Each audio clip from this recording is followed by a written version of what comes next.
Okay, so I want to continue on our Q&A for this week. So a private question that I received this week was, are you constipated if you have a small BM every time you urinate? If so, what are some recommendations to get back to a regular BM? So that's a really good question, and it's kind of complicated. I can see a lot of us would be embarrassed to ask something like that, but it's something that's really important. And y'all know me, I like to talk about poop. So before we begin, I want to give a little disclaimer. This is not medical advice. This is only me sharing education to you. Please do your own due diligence. Seek guidance from your medical professional. Do your own research. You can always use things like PubMed. I think Google Scholar is one, Medline Plus, any of those are helpful as well. But this is only education. I am not treating, diagnosing, or anything else. So whenever we're talking about poop, it's good to know about the Bristol stool chart, which is just Google it, and it will show you what your bowel movements should look like. You know, if they're small and hard, then that means you're very concentrated. If it's really, or constipated, wrong words, if it's loose, diarrhea. So funny thing about constipation and diarrhea is they're really usually the same thing. It's when people think that it's one or the other, but you can have both at the same time. There could be a blockage, and so we're trying to flush it out. And so they're really related to the same thing. Either way, they both are a gut dysfunction, and it's something that we need to work on, right? So when you're looking at poop, who wants to look and talk about their poop, right? You can use the Bristol stool chart to see what kind of form it should be in, but then there's also colors involved in there too. If it's light and pale colored, and there could be issues with the gallbladder or liver. Once again, not medical diagnosis. And so there are signs that you can tell, something is wrong just by looking in the bowl. When you think about a child, a lot of times your child would go to the bathroom and you would go help them clean up or whatever. And you'd be like, wow, how did all that come out of this kid? Well, that's what should be coming out of you. There should be a long snake-like thing. That's how everything should be moving through. And so we get away from that. So let's talk about what should happen. So when you eat something, you eat food, you chew, and it goes down into the stomach. The stomach starts to expand, and a signal is sent down to the valve between the small intestine and the large intestine, the ileocecal valve. So it's right here. This is on my right-hand side. I'm not sure if my video is reversed. And so that valve gets signaled, let's open. We need to move things along. We got some food coming. And so about 30 minutes later, you should start to feel the urge that you need to go. If your meal is large enough, well, your meal is large enough if your stomach expanded, signaling something to that valve. Well, different things can happen to the valve. There could be a structural thing. Your joints may be in your spine. It could be out of joint, and there could be something wrong with the nerve signal going there. Different things. There could be constipation causing some of the small intestines to be compressed. Anyway, that could be stuck open, it could be stuck closed, there could be some kind of nerve signaling going on in there as well, causing some issues there. Some other things are transit time. So we don't think about how long it takes from something to go into your mouth and out the other end. You can track your own transit time.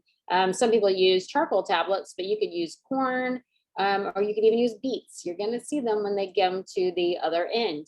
So it should take about 18 to 24 hours to go from eating to exiting. If it's going faster than that, things are going too fast, and you're not stopping to feed those microbes and absorb the nutrition that you need. If it's going slower than that, longer than 24 hours, then it's sitting in there too long. And other enzymes in your body are going to start breaking that back apart, and more is going to be absorbed. So where that can be dangerous is if in the liver, your liver wraps up toxins in different chemicals and things, moves it on, pushes it into the digestive tract to move out. Well, if it sits there too long and the enzymes act on it, then those toxins get reabsorbed. And now they're a little more dangerous because they've been altered in the liver. So we don't want things to sit in there too long. It could be fiber in water. I want to say only 3% of Americans, I could be off. If I am off, I'm only off by a couple of percentage points here. eat the recommended daily fiber amount. So that's 25 to 35 grams of fiber, depending on your gender. And when we look back to original man, the man Paleolithic period, they ate around 150 grams of fiber a day. Here we are struggling to get 25 grams. I typically eat about 80 grams of fiber a day. When I track, I don't track very often, but when I have tracked, usually about 80. And y'all see what I eat every day. I eat, a smoothie bowl with lots of different vegetables and fruits on there, and nuts and seeds. I have my everyday salad every day, which is loaded and huge, with the other usually leftovers with that, and then my dinners. And so lots of fruits and vegetables. And so I get about 80. I can't imagine almost twice that.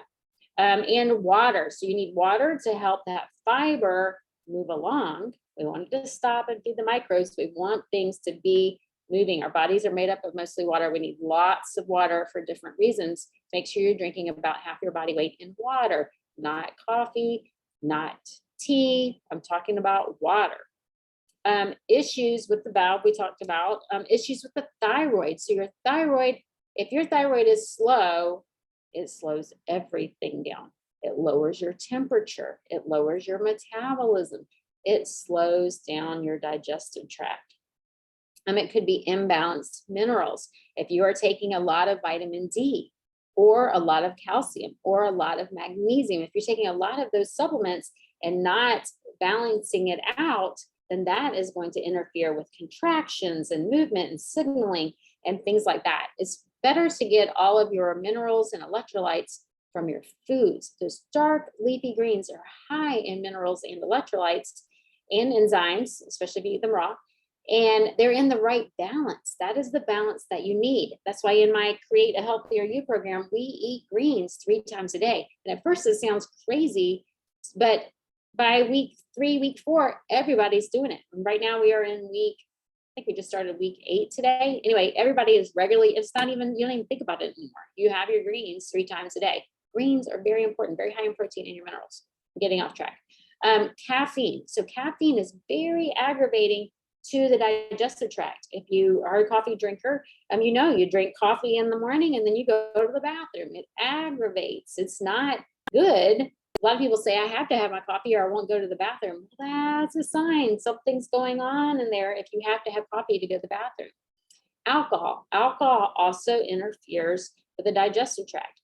Processed fats and heated oils, inflammatory foods, those can cause things to gum up, get sluggish in there, and can make problems with your gallbladder and the bile. So they're not working correctly and they're not getting broken down correctly.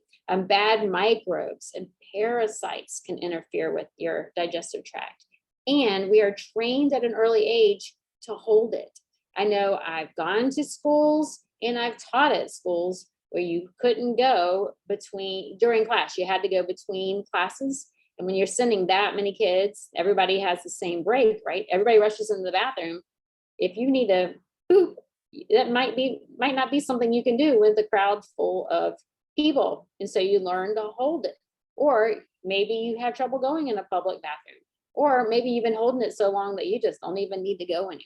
And so that's something that we need to get rid of. We shouldn't tell children they have to hold it.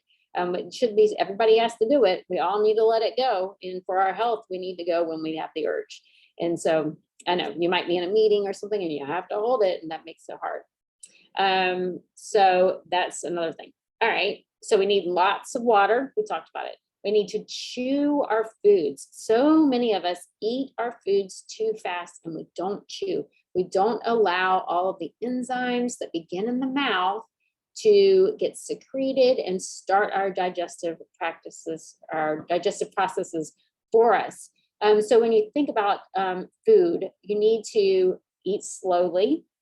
You need to make sure you are in a relaxed state, not eating while driving, not eating in the middle of a meeting, or eating while you're stressed. You got to hurry and stuff some food in because you have to hurry and get somewhere. We need to relax. We need to breathe. We need to smell and really taste the food. We need those enzymes to come out. So here's something, just think about a lemon. What does a lemon smell like? What does it taste like? Just thinking about it, your mouth starts to release these juices. You need to swallow, I've just all the saliva that's accumulating. There's lots of enzymes in there to help with your digestive practice. And we need process. I don't know why I keep saying that.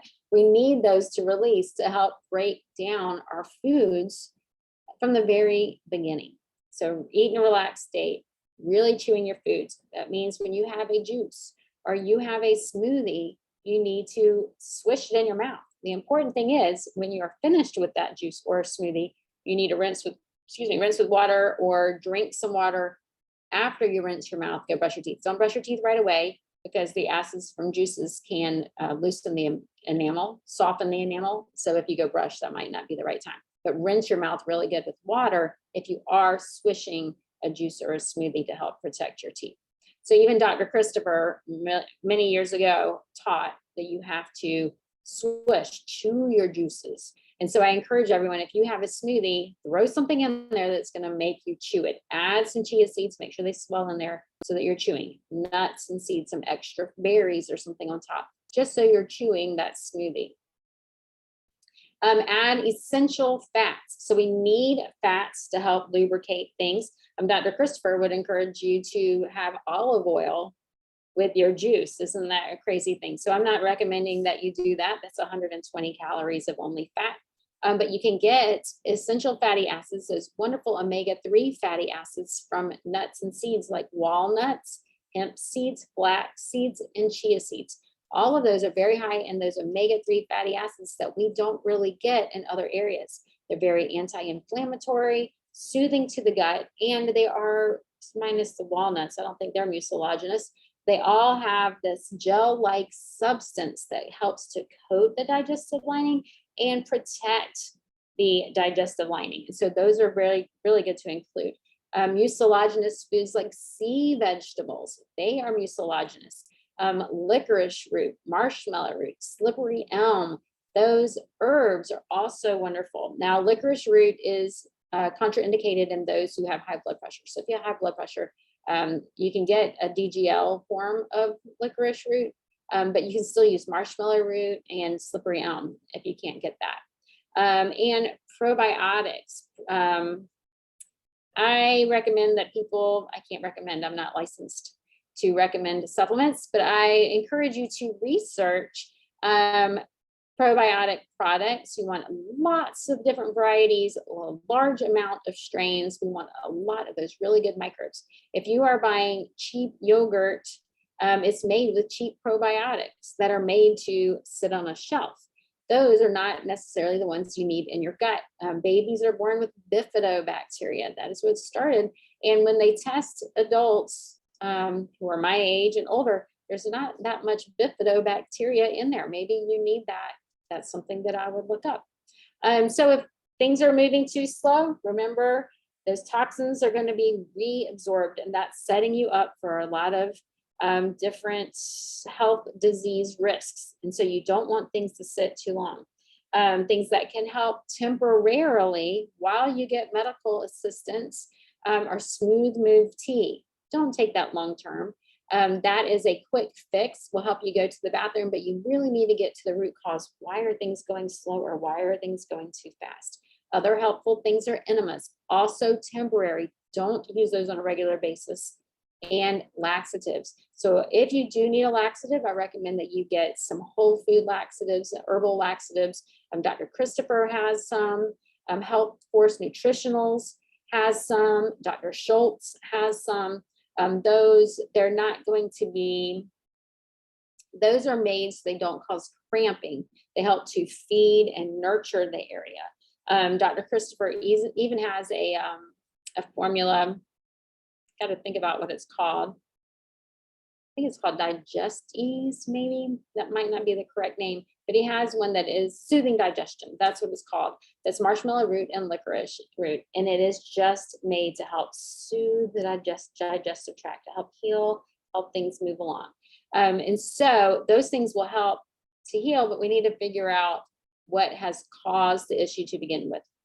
Doing an elimination diet. I have the fall reset coming up. That may be a great way to start.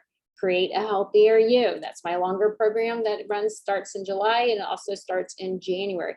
That may be a great program for you. That one is actually the best one for someone who really needs to undo and correct some of that digestive tract. That one is wonderful for really cleaning up the diet and detoxing as well. Anyway, I didn't mean to get onto that. So I hope this is helpful. Lots of water, probiotics, high minerals. So sea vegetables and those greens eliminate anything that is inflammatory or aggravating to the digestive tract. I'll see y'all next week.